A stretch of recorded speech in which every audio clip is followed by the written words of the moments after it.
kita masuk ke metode finite slope yang metode circular slice. Nah, metode bidang gelincirnya sirkular, bidang gelincirnya lingkaran, dan dipias-pias. Kalau yang tadi, yang kemarin, yang metode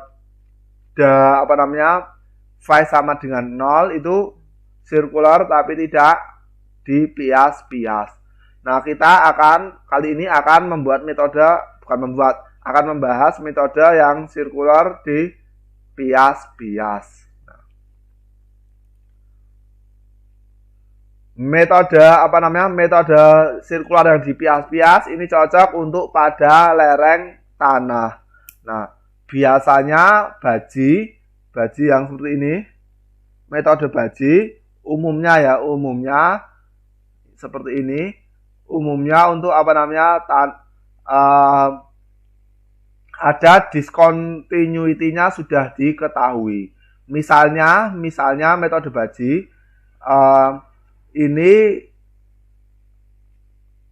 lapisan asli. Terus kita mau menimbun. Nah, kita cek apakah kemiringannya di sini itu SF-nya berapa. Kita cek SF-nya berapa di sini. Nah, dengan kemiringan sekian akan dibuat kemiringannya sekian. Ini tanah asli, ini tanah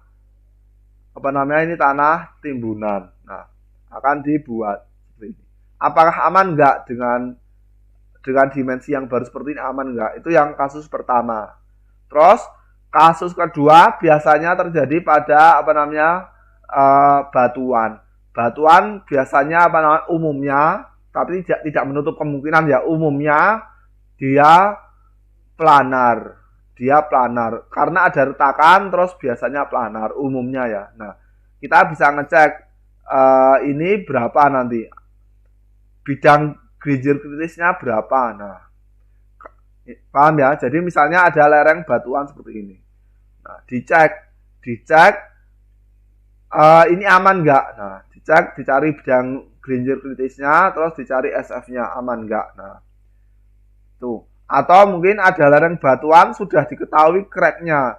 Di sini ada crack, ada discontinuity, terus kita cek SF-nya. Itu yang kemarin, yang metode Kuhlmann, metode baji. Nah, kalau pada tanah yang belum ada crack, tanah yang tidak berlapis seperti ini. Nah, tanah yang belum ada crack, belum ada discontinuity, umumnya sirkular. Nah, umumnya sirkular seperti ini. Nah, ini umumnya pada lereng tanah. Nah, terus bidang gelincir diperoleh dari trial, dicari SF minimum. Nah, ini bidang gelincirnya ini kita belum tahu, kita trial. Bidang gelincirnya seperti ini, bidang gelincirnya seperti ini, bidang gelincirnya seperti ini. Ini kita trial. Terus untuk bisa digunakan untuk merencanakan suatu lereng yang stabil dan ekonomis. Nah, ini bisa kita rencanakan. Misalnya kita ingin lereng kemiringannya sekian, kemiringannya beta sekian. Aman enggak? Nah, aman enggak? Nah, ini nanti dicari SF-nya. Nah, terus bisa digunakan untuk mengetahui cara untuk mendesain ulang lereng yang telah longsor. Misalnya ini sudah longsor seperti ini. Nah, sudah longsor seperti ini. Nah, kalau sudah longsor seperti ini, kita cek yang aman tuh dipotong seperti apa. Ini dipotong seperti ini, atau dibuat trap, atau dibuat lainnya. Ini kita desain ulang. Nah, poin kedua ini, bidang gelincir diperoleh dari trial. Nah, diperoleh dari trial ini mengimplikasikan artinya adik-adik kalau dihitung tangan ini sangat banyak sekali hitungannya. Pakai Excel pun sangat banyak sekali hitungannya. Biasanya pakai program atau adik-adik membuat program. Nah, adik-adik bisa belajar membuat program di komputasi geoteknik. Nah, itu. Nah, ini kelebihan sirkular dan dari metode-metode lainnya. Tetapi nanti ada juga metode kombinasi sirkular dengan planar. Misalnya ini sirkular, di sini ada lapisan tanah keras, ada batuan. Berarti jadi planar.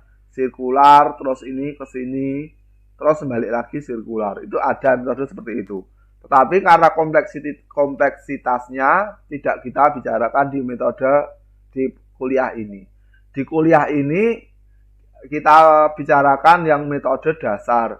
Misalnya metode planar, terus metode sirkular, metode finite slope, metode infinite slope, nah dan seterusnya. Ini metode dasar. Paham ya?